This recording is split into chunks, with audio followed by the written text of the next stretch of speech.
बच्चेदानी की सफाई, ये बहुत सारे लोगों के लिए भ्रम भी है और बहुत सारे लोगों के लिए कंफ्यूजन।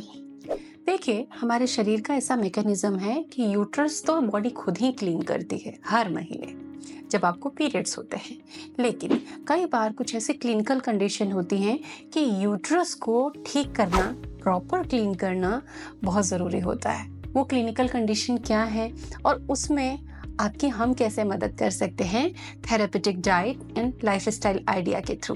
तो ऐसी कुछ क्लिनिकल कंडीशन मैं शेयर करने जा रही हूँ, क्योंकि ऐसे बहुत सारे कमेंट्स इन दोनों मुझे मिले हैं। तो आइए इस टॉपिक को हम अच्छे से समझते हैं और कई थाउजेंड फीमेल्स को इन आइडियाज से घर बैठे इनसाइट मिल रहा है, लाइफ ट्रांसफॉर्म हो रही है, उन्हें समझ आ रहा है कि मेरी सेहत को मैं कैसे संभालूं। आप भी समझें, सीखें। बहुत सारे एजुकेशनल वीडियोस हैं चैनल पर। साथ ही आप मुझे यूट्यूब मॉम पर फॉलो कर सकती हैं for pregnancy care and family health के लिए Prerna's diet clinic. Welcome to Prerna's fertility care.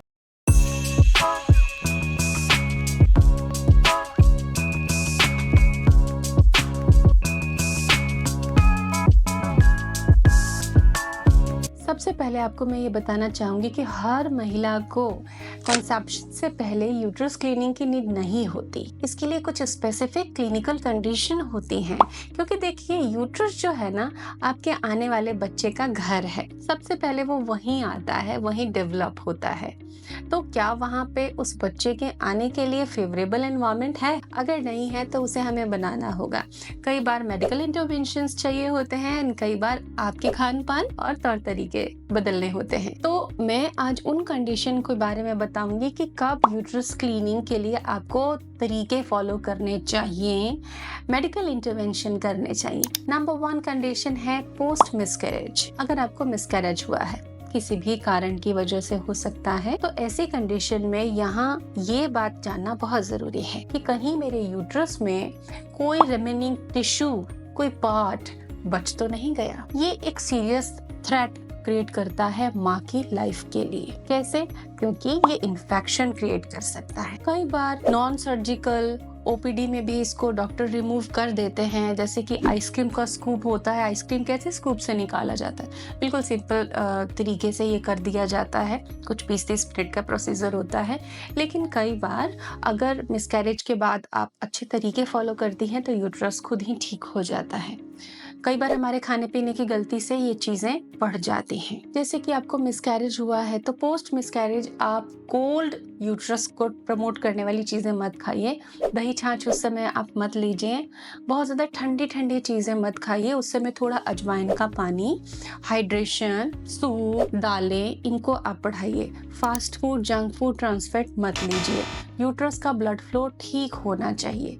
बढ़ाने की वहाँ आवश्यकता नहीं होती, क्योंकि ऑलरेडी यूट्रस में ब्लड फ्लो चल रहा होता है, लेकिन उसे कम नहीं करना होता अपनी डाइट से। कई बार मिसकैरेज के बाद ज्यादा पार्ट रह जाता है, अगर तब डीएनसी की कंडीशन आती है। तो इसके लिए आप अपनी जांच प्रॉपर तरीके से करवाएं अगर आपको मिसकैरेज हो चुका है। दूसरी कंडीशन है एंडोमेट्रियम में कुछ ग्रोथ होना, पॉलिप होना, फाइब्रॉइड्स होना। तो देखिए, कैविटी है, उसके अंदर भ्रूण चिपकना है और वो डेवलप होना, लेकिन ऑलरेडी वहां पर पॉलिप है या फाइब्रॉइड है, कोई ग्रोथ है, तो इम्प्लांटेशन तो फेल होने के बराबर चांसेस होते हैं। लेकिन पॉलिप एंड फाइब्रॉइड की कंडीशन यूट्रस में कैसे है, कहाँ है, इसके बहुत सारे कॉम्बिनेशंस होते हैं, बहुत सारे प्लेसमेंट्स होते हैं। कई बार फाइब्रॉइड्स के होते हुए भी प्रेगनेंसी सेफ होती है, क्योंकि वो यूट्राइन कैविटी को इंटरफेयर नहीं कर रहा होता है। तो ऐसे में आपको उसको दूर करने की जरूरत नहीं पड़ती है। आप अपनी प्रेगनेंसी कंटिन्यू कर सकती हैं, बट प्रॉपर डॉक्टर की सुपरविजन चाहिए। लेकिन वो प्रेगनेंसी को रोक रहा है, तो ऐसे में लो एस्ट्रोजन डाइट पे आपको जाना पड़ेगा एक बार। इसके सिम्टम्स होते हैं हैवी पीरियड्स होना, पेट में बहुत भारीपन, पेड़ों में दर्द रहना, इन्फेक्शन रहना, पीआईडी की इश्यूज भी कई बार साथ साथ में देखे जाते हैं। बहुत ज्यादा कमजोरी हो जाती है, महिलाएं बहुत एनेमिक ही रहती हैं क्योंकि हैवी पीरियड्स रहते हैं। तो ऐसे में आपको अशोका काढ़ा, लोद्रा की चाय, जो कि डिस्क्रिप्शन में मैं लिंक में दूंगी आपको, और व्हाइट चीजों को रोकना होता है। और एंडोमेट्रियम आधारित जो मेरा डेडिकेटेड वीडियो है, आप उसे पूरा देख लीजिए। आपको उसमें कई रेमेडीज मिलेंगी, शायद आपके लिए कोई बहुत फेवरेबल रेमेडी भी हो। कई बार एक कंडीशन फेस करती है women, endometrial hyperplasia. Endometrial hyperplasia मतलब मोटी बच्चेदानी की परत, अंदर वाली जो लेयर होती है जहाँ बच्चा चिपकता है, वो बहुत मोटा है। ऐसे में मिसकैरेज रिस्क ज्यादा ज्यादा रहता है और फेल इम्प्लांटेशन के चांसेस भी ज्यादा रहते हैं। ये सिंपल यूट्रस की एब्नॉर्मल लाइनिंग की वजह से होता है। तो इसके लिए हार्मोनल करेक्शन की जरूरत है। पहले हम एस्ट्रोजन को लो करते हैं, उसके बाद धीरे धीरे इस चीज को हम डाइट के थ्रू ठीक करते हैं और प्रॉपर पीरियड्स आने के लिए डाइट को सपोर्टिव रखते हैं और हीमोग्लोबिन बढ़ाने वाली चीजें आपको डाइट में देते हैं। इसके लिए मेडिकल इंटरवेंशन में एंडोमेट्रियल स्क्रैपिंग की जाती है, आप उसका सपोर्ट ले सकते हैं अगर 2-3 महीने में नेचुरली चीजें ठीक नहीं होती हैं। कई बार क्रोनिक इन्फेक्शन, PID, ट्यूबरकुलोसिस जैसी कंडीशन होती है, यहाँ पर भी आपको इंटरवेंशन करना पड़ता है क्योंकि इन्फेक्शन जो होते हैं ना, यूट्रस के लाइन पे छाले जैसे स्कार, घाव और ऐसा इन्वायरमेंट क्रिएट कर देते हैं जहाँ की बच्चा नहीं चिपक सकता, इम्प्लांटेशन अच्छे से नहीं हो सकता। ये इन्फेक्शन जब आपको रहते हैं तो आपको हल्का हल्का बुखार रहेगा,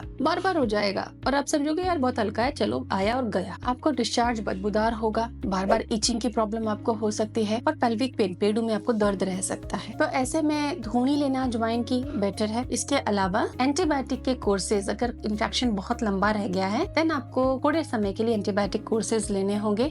इसके अलावा आप अजवाइन का अच्छे से प्रयोग करें, अजवाइन वाटर पिए, डाइट में इम्यूनिटी को इम्प्रूव करने वाली चीजें ले, विटामिन C युक्त चीजें खाएं, दही, छाछ, संतरे, नींबू का इस्तेमाल करें और अजवाइन की धुनी कोयला जलाकर उस पर ले तो इससे बहुत ज्यादा आराम मिलता है। 5वां रीजन है पोस्ट सी सेक्शन सर्जरी के स्कार होते हैं, उस वजह से भी यूट्राइन कैविटी ब्लॉक होती है और इम्प्लांटेशन फेल होता है। तो इन एडिशंस के लिए भी आपको मेडिकल इंटरवेंशन की जरूरत पड़ती है। इसके अलावा अगर फेल्ड इम्प्लांटेशन हो या बार बार रिपीटेड IVF फेल हो रहे हैं देन एक नजर करनी पड़ती है कि यूट्रस तो ठीक है ना, यूट्रस क्लीनिंग।